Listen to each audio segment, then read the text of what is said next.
Alright guys, I'm in.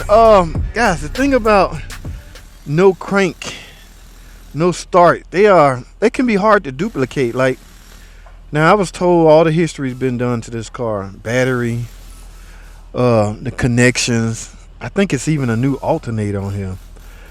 But what is that, any of that? Now the battery has a unique relationship with a no crank complaint, but not so much an alternator. Ground connection also uh, has a unique connection with a no crank complaint.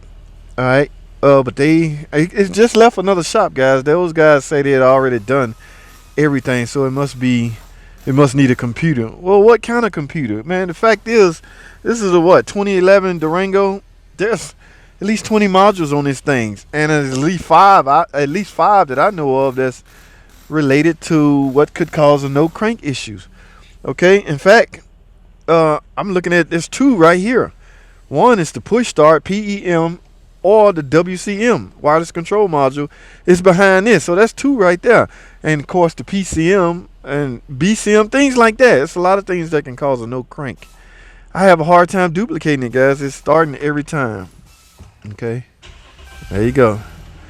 Now this is the year model. You can actually take the PM out, okay, like this. So if you're ever in a bind and you can't get your push button to start, just take it out and use the physical key. Here's the key. All right. So it starts every time with the key. So I don't know. Now you can't look at a key and say, "Oh, it looks like the key bad." You can't look at a key and tell it's bad. Yeah, the key could look damaged and beat up, but it still might be working. So guys, what it's time to do at this point, and I don't know what the other shop did. I'm sure they have scan tools, but I don't know how far they scan tools can go. Okay, it could be a number of things. It's push button, PM, or the actual wireless control module, or the key, or even the PCM. Guys, I'm not a big firm believer in guessing. So because all of this stuff I mentioned is on the bus. This even has its own module, the PM. It's on the bus network, so I can look inside of this module and see what it is that I may not be getting. We're having an intermittent no crank situation, guys. These are the hardest one to find. All right, so one of the things I'm about to do is, of course, go look at the computer.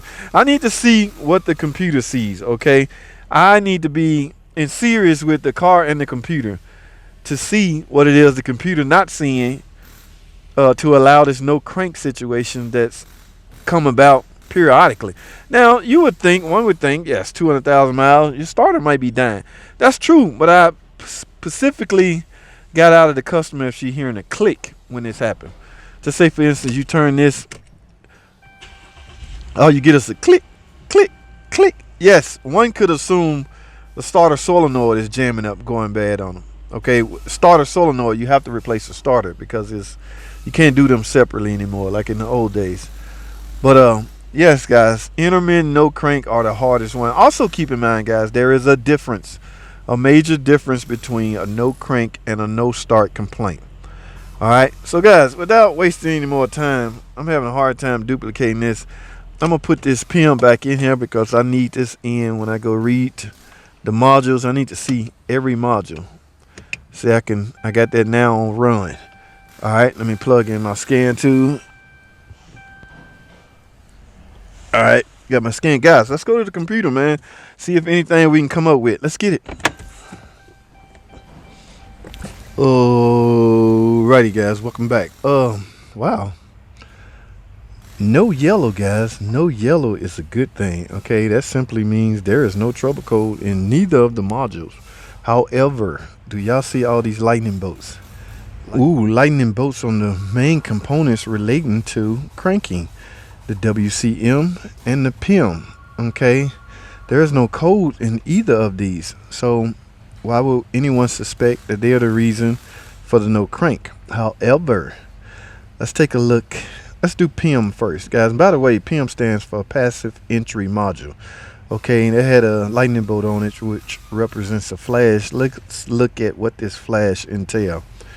Okay, we should flash this module in the event that we have a problem with ta-da, unresponsive remote entry transmitter integrated key frequency operated button, the fob. Okay, yes guys, and the fob is needed in order to crank the car. So yes, I would highly recommend getting this done. Is this the reason for her no cranks?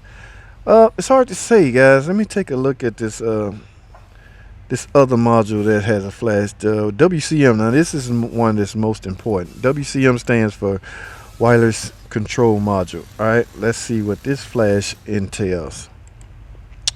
Flash 4. Intermittent no start or intermittent RKE function. Let's take a look at this, guys. And what we will find is, yes, that's the subject. Same thing I just read. Overview. This bulletin involves flash reprogram the wireless ignition node. Wind module. Some call it a wind module. This is what we're working on, guys. 2011 model. So basically, the whole 2011 lineup. Let me finish reading. Okay, symptoms and condition. The service flash corrects the following condition. Y'all hear that? Intermittent no start. We may be on to some intermittent RKE function.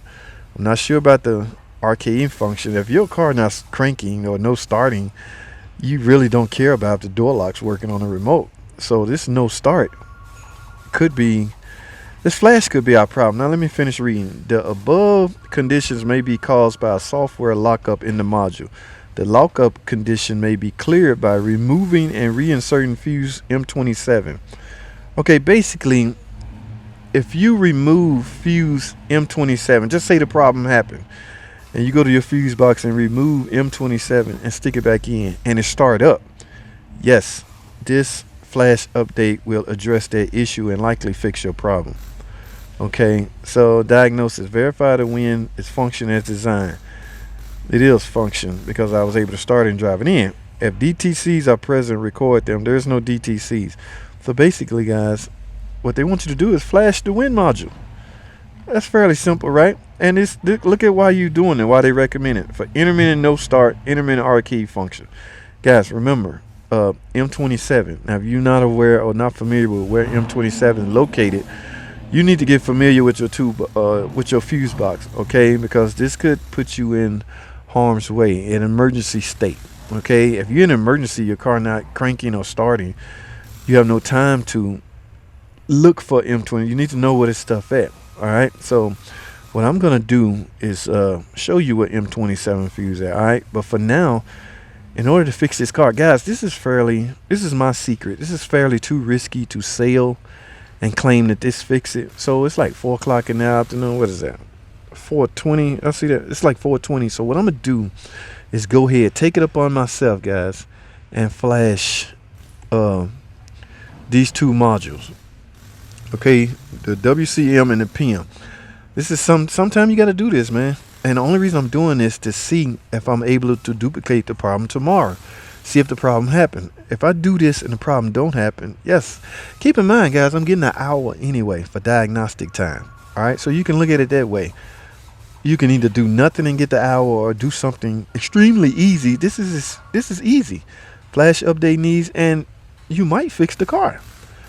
All right, but it's too risky to sell as a fix. In other words, it's too risky for me to go up there and tell the advisor, yeah, if I flash these, that would fix their car. So I'm not going to go that route. I just soon take it upon myself, my own sweet time. All I'm costing myself is time, and flash update this WCM and this PEM. And all day tomorrow, I will be cranking this car to see if it don't start, if it's not starting. Now, if it starts every single time, I can go under the assumption that it's fixed. All right, but if I don't do this, this will still be on my mind. This will still be bothering me. This will still keep me up at night wondering, will this fix this car? So guys, you got to weigh your options. All right, like I say, there's nothing wrong with periodically doing something for free, especially if it will give you a peace of mind. Now, doing this before I go home will give me a peace of mind. I can contest to that. So like I say, all day tomorrow I'm going to be starting this up. So what I'm going to do, guys, is simple. flash update. I hope I covered everything, guys. I'm gonna have to close this video. I tell you what, I'll open it back up if I have any more problem as far as not starting. All right, as far as it not starting, but this is what I'm gonna do. Simply flash update the controller, guys. All right. In the meantime, real quick, I'm gonna show y'all a Fuse 27, so y'all will be aware of this. Stay tuned. All right, guys. As promised, let's this Durango. No start, no crank. Sometime. As promised, I'm gonna show y'all where M27 is. This is a fuse box, guys. This is what we call a tip-em. All right. We looking for M27, guys. So take the fuse box, and locate. These numbers are very small, guys. According to this, M27 is right here, guys, which means now you look at your actual fuse box and you match it up. Okay, so M27 is right here. That means that this 10 amp fuse is 27. So basically what they're saying is, what FCA is saying is, if you're in the middle of a no crank, no start, pull this fuse, leave it out. All you're doing is erasing it, guys. Erasing the memory and erasing the glitch. It's a glitch, guys. It's a glitch in the module, okay? If you pull this out, I don't know, 30 seconds, a minute, 2 minutes, who knows? Just leave it out as long as you can for everything to clear, and then put it in and your car magically start. Yes, you definitely need to go in and get that procedure performed, such as getting your module reprogrammed. Both. If you have a push start, get your PIM updated and your wireless control module replaced. In extreme cases, go ahead and get it replaced. But what I say, yes, get it programmed. Okay, if you pull this out, leave it out and put it in, and you crank and start, yes, go ahead and get that module reprogrammed. But like I say, if it's old and you got a gazillion miles on it, you might as well go ahead and replace it. So as promised, I told you I was going to tell you what M27. This is it right here, guys. It's protected by a 10 amp fuse. All right, guys, that's all I have, man. Thanks for watching. Comment, subscribe. I'll see y'all in the next video.